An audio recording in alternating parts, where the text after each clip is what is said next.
وتعالى في كلامه المجيد كنتم خير أمة أخرجت للناس قال النبي صلى الله عليه وسلم العلماء ورثة الأنبياء أو كما قال عليه الصلاة والسلام صدق الله العلي العظيم وصدق رسوله النبي الكريم ونحن على ذلك من الشاهدين والشاكرين والحمد لله رب العالمين۔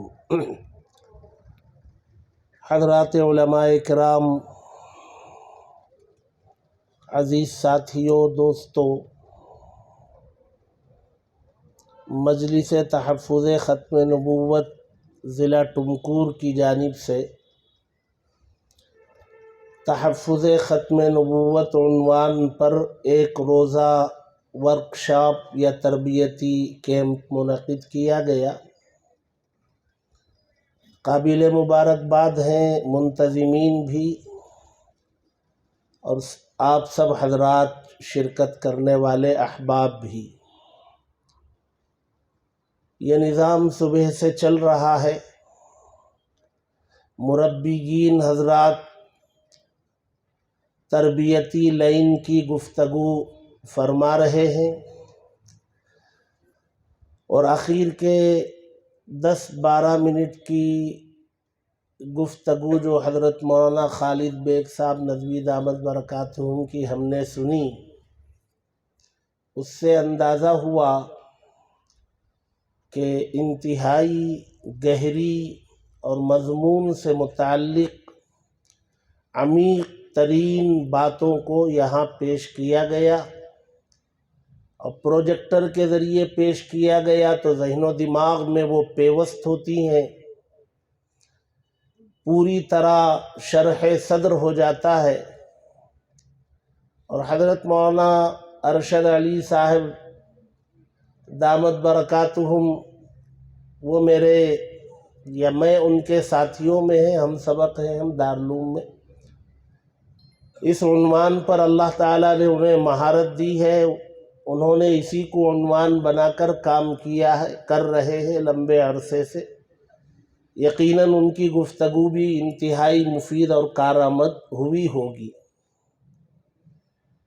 میرے لیے اصرار تھا کہ میں شریک ہوں، حالانکہ میں اس لائن کا آدمی نہیں ہوں، لیکن یہاں کے ذمہ داروں کا اصرار تھا بہت پہلے سے 15 تاریخ کے لیے، تو میں نے معلوم کیا کہ بھی میرا نظام کب سے کب تک ہوگا، میں اسی موقع سے حاضر ہوں گا۔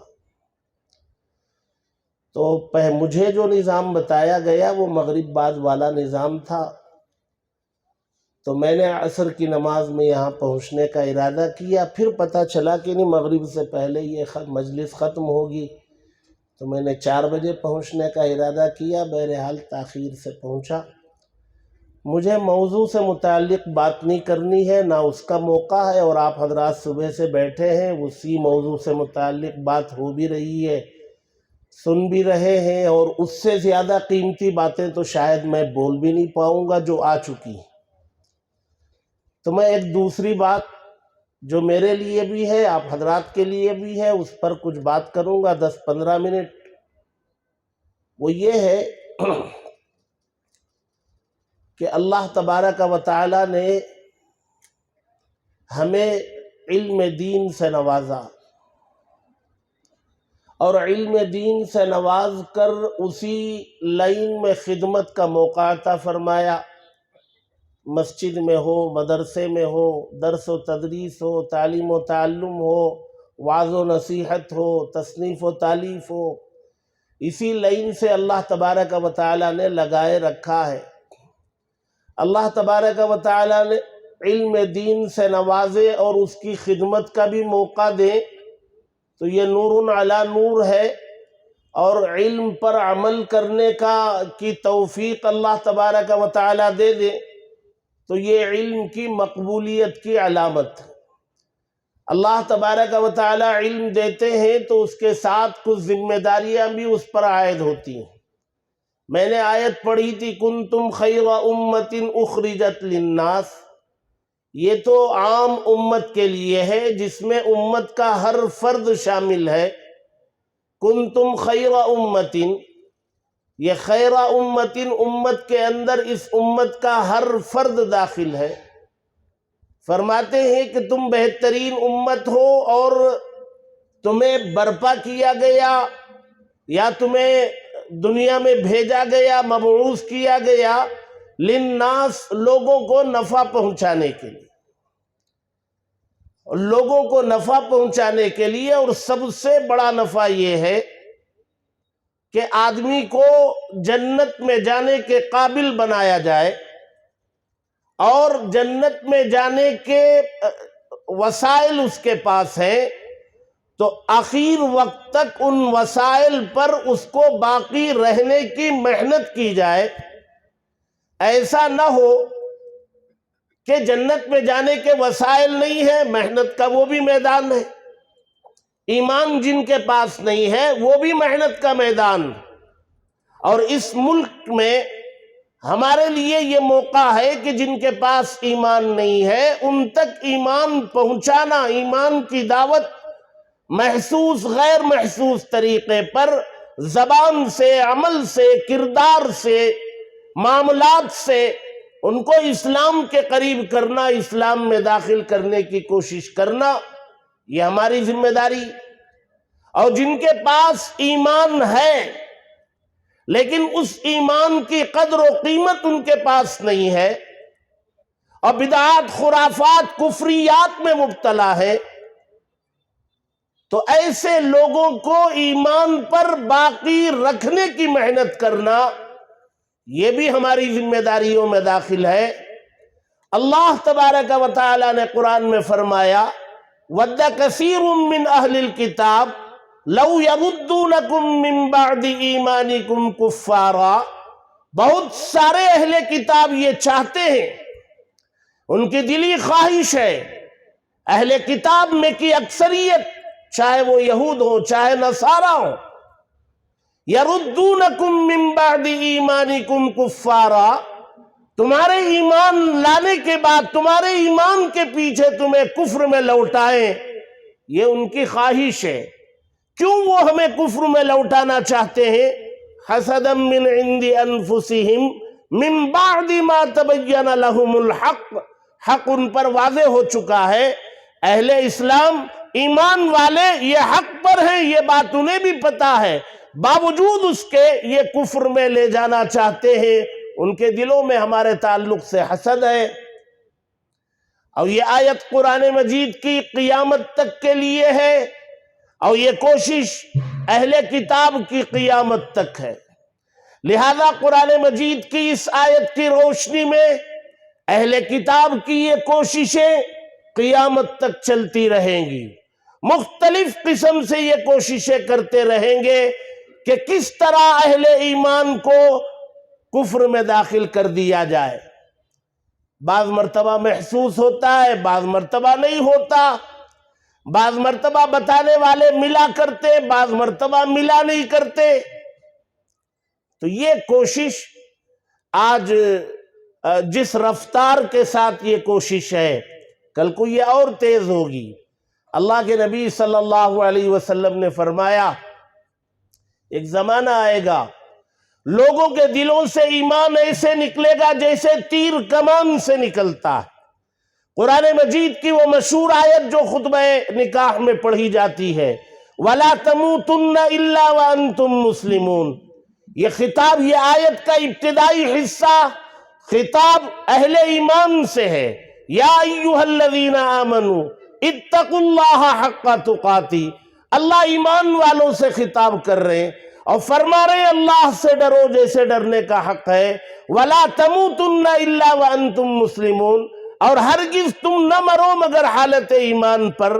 معلوم یہ ہوتا ہے کہ موت ایمان کی رخصتی کے بعد بھی، ایمان کے بغیر بھی آ سکتی ہے، ورنہ اللہ تبارک و تعالی یہ ہدایت نہ کرتے۔ اللہ کے نبی صلی اللہ علیہ وسلم نے ہمیں دعا سکھلائی غیر محسوس طریقے پر۔ نماز جنازہ میں میت کے لیے جب دعا پڑھی جاتی ہے اللہم اغفر لحینا و میتینا، اور آخر میں آ کر اللہ کے نبی نے یہ فرمایا گویا کہ یہ بندہ تو مر چکا ہے، گیا آپ کے حوالے ہو گیا، اب اس کو قبرستان میں رکھیں گے، اس کا مسئلہ ختم۔ لیکن جو لوگ نماز پڑھ رہے ہیں، اس کے لیے جو دعا کر رہے ہیں، اللہ کے نبی نے ان کے حق میں بھی دعا سکھلائی، اللہم من احییتہ منا فاحیہ علی الاسلام، اے اللہ ہم میں سے جسے آپ زندہ رکھے، جب تک رکھے اسلام پر زندہ رکھ، ومن توفیتہ منا فتوفہ علی الایمان، اور ہم میں سے جس کو آپ جب وفات دیں تو ایمان پر وفات دیں۔ یہ بہت بڑی آزمائش، ایک مومن، ایک مسلمان گناہوں میں مبتلا ہے، مختلف قسم کے گناہ کرتا ہے، یہ کرنا تو وہ بھی نہیں چاہیے، اصلاح اس کی بھی ہونی چاہیے، لیکن وہ گناہ وہ ایسے نہیں ہے کہ جنت میں جانے سے اسے محروم کر دیں، لیکن اگر ایمان رخصت ہو جائے تو پھر وہ جنت سے محروم ہو جائے گا۔ فَمَنْ زُحْزِحَ عَنِ النَّارِ وَأُدْخِلَ الْجَنَّةَ فَقَدْ فَازَ، جو جہنم سے روک دیا گیا، جنت میں داخل کر دیا گیا، وہ کامیاب۔ لہذا اہل کتاب کی ان کوششوں کے نتیجے میں ہماری ذمہ داریاں بہت بڑھ جاتی ہیں۔ اللہ کے نبی صلی اللہ علیہ وسلم نے فرمایا علماء انبیاء کے وارث ہیں، بہت بڑا تمغہ ہمیں ملا ہوا ہے، وراثت ہر چیز میں ہے۔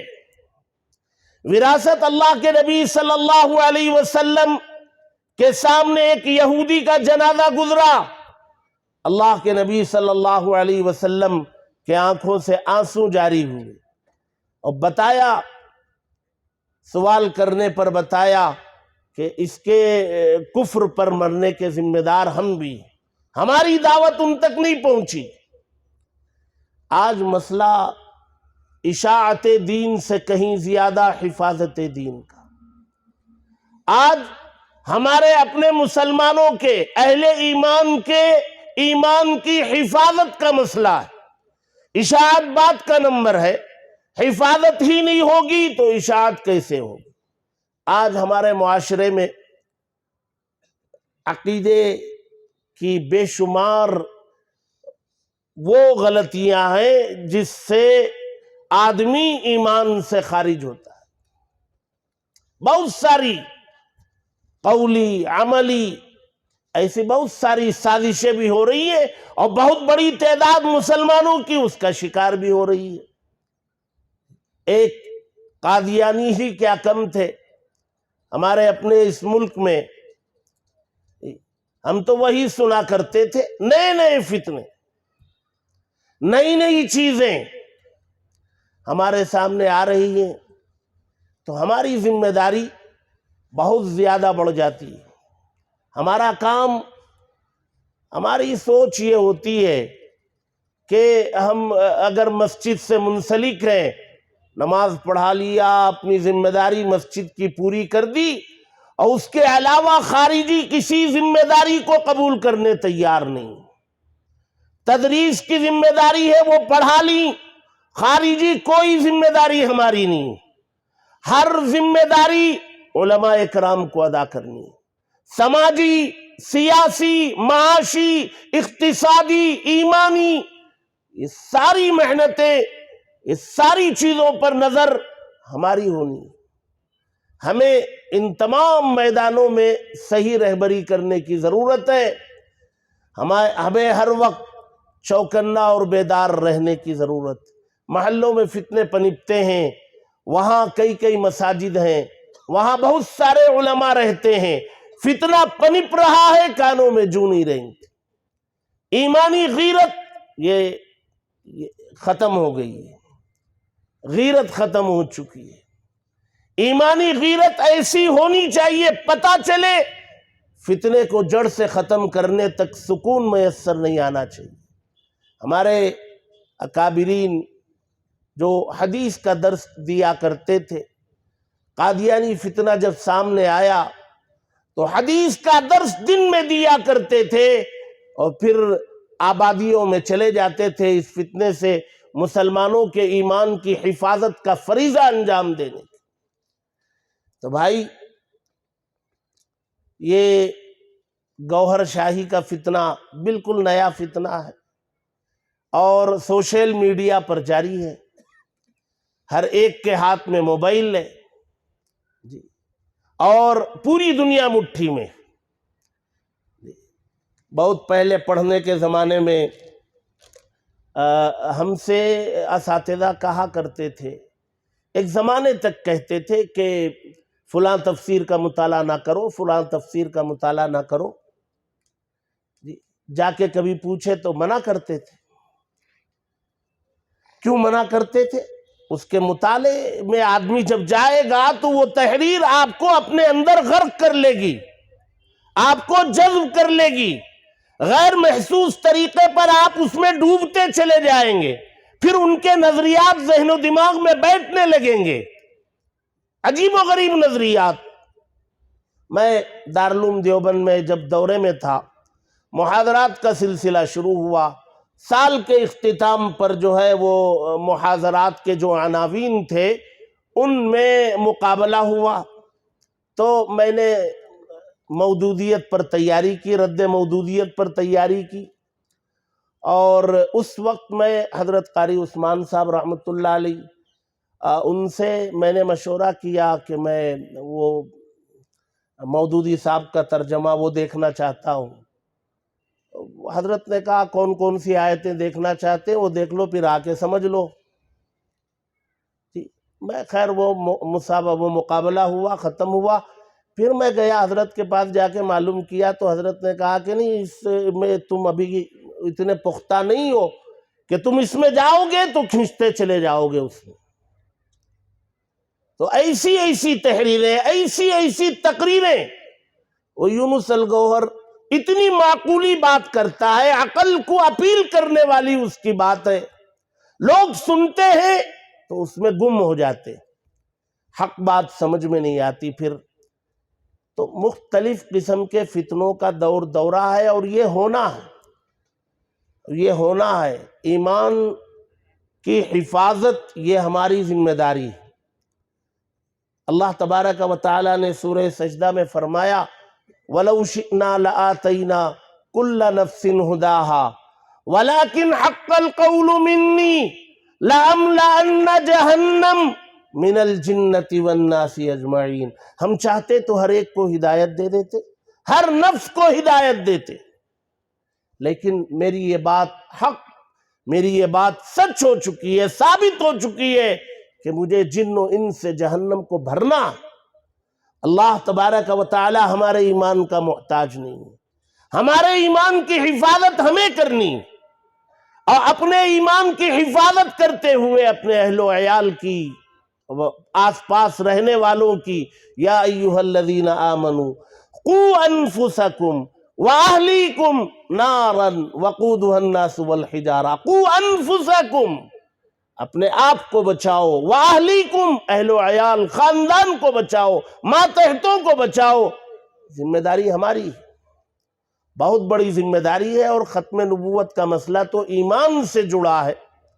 یہاں کسی قسم کی کوئی کمزوری، کوئی جھول وہ نہیں ہونا چاہیے، یہاں پوری طریقے سے مستعد، تیار، ہر وقت ہر طرح تیار رہنا چاہیے۔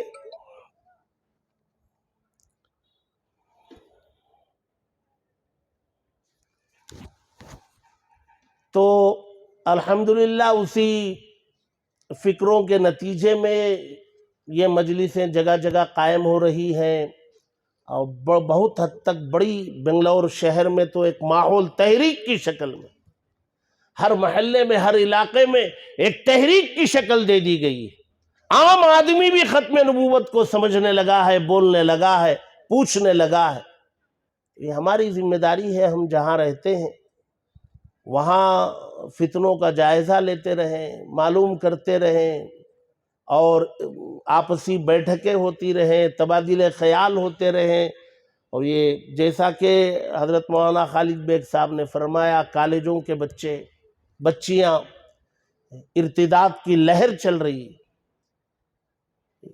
پتہ نہیں قیامت قریب معلوم ہوتی ہے، فتنوں کی بھرمار،